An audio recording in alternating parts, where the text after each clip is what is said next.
Rightio. So it's Dom and Ben from the running room. So you've probably just started your big training block for your next event. I think the important thing as we start our training block, it's always really important to make sure that we're keeping up our strength work. The biggest thing we don't want to do at the moment is in your early phases of your marathon training or half marathon training is while you're still not running a heap of Ks is either keeping your strength work and making it nice and heavy and not letting it drop off now. And also if you're a newer runner, then making sure that it's a good time to get some strength work in.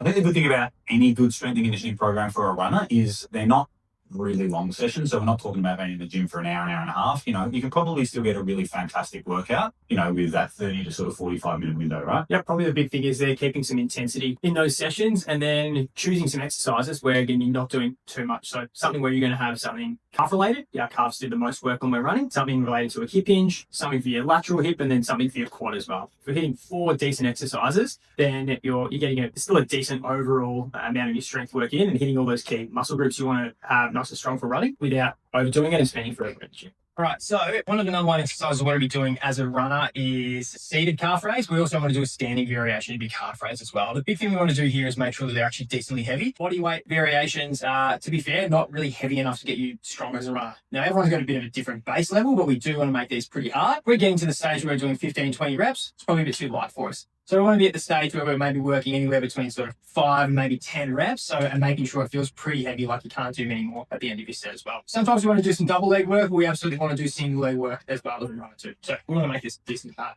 So seated calf raise machine's fantastic. There are some bent knee variations you can do as well, but this is a nice, really isolating way to do it. So you're just going to lift up from the rack, and you can take a foot away from there, and then you'll slowly control that weight before you then push it up again. With this sort of weight for me, I'll be fine around that sort of 6 to 8 rep range. And start to see if you start to really fail, you can't really get much more height, then your set's probably over from there as well. Our next exercise is a single-legged quad exercise. What we're going to do is the Bulgarian split squat. A really nice way to get yourself set up is you're going to find either if you've got one of these rollers or even if you've got a gym bench, place your backside onto the edge of the bench, fully straighten this front knee, keep that planted, and stand up here in this position. What you're going to do is you're going to pick an appropriate weight that's reasonably challenging, elevate this back foot. What you're going to do is keep your head and chest nice and tall, come down, nice range of motion, and standing back up. 3 sets of 8 to 10. It's a nice rep range there. Another stable exercise that we want to have in your running program is something related to a hip hinge. So I'm going to choose a barbell RDL to demonstrate. You can do single leg variations, you can do split stance variations. That's going to come down to the individual and what your current capacity is and what you really want to work on as well. So with your hip hinge, you want to be standing feet around about shoulder width apart. You want to have a little bit of a soft bend in your knee. Essentially, your bum's going to head towards the back wall as you do your hip hinge, and then you're going to come back up from there. So, yeah, feet around about shoulder width apart, hands slightly wider than your knees. From here, bum goes towards the back wall. Then you get to about here to really feel it for me, and then you come back up.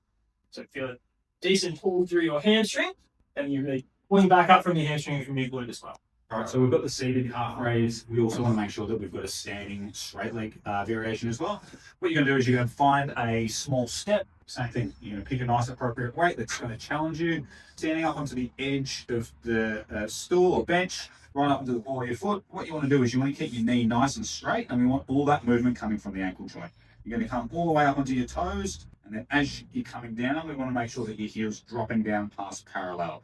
You want to make sure you're not rolling excessively onto the outside of your foot and that you're actually driving through your big toe. Rep range is similar, so we want to go 3 sets of 8 to 10, and you want to feel a nice burn through your calf. All right, so for our lateral hip, lots of different variations we can use. I'm going to demo the side plank leg lift. So what we want to do, come up into a standard side plank position. You want everything to be nicely in line.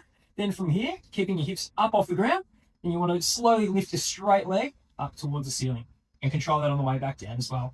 Your rep range again for this one, anywhere between 8 to 10 reps each side and 3 sets. So just to recap, really important time to get your strength work in. So nice and early in the block when you're not under too much fatigue, you've still got some time to work on these things. You're doing some strength testing to help to guide on the things that are going to be really important for you. It's really important to notice, if you are struggling with a bit of a niggle or a complaint, you always want to make sure that you're getting on top of these early so that we can prevent this snowballing and becoming a significant injury further into the block. And then the other thing to keep in mind is that if you need any guidance around the actual exercises that are going to be more specific to you, that you can have that as well. Yeah, at the clinic, we've got access to some really high quality technology. So we've got the Zebras instrumented treadmill with thousands of sensors under the belt, plus 2 high-speed cameras, as well as the valve force plates and handheld dynamometry to allow us to accurately assess and identify any areas of weakness within our runners. So we put together a really targeted and tailored strength and conditioning program tailored to you.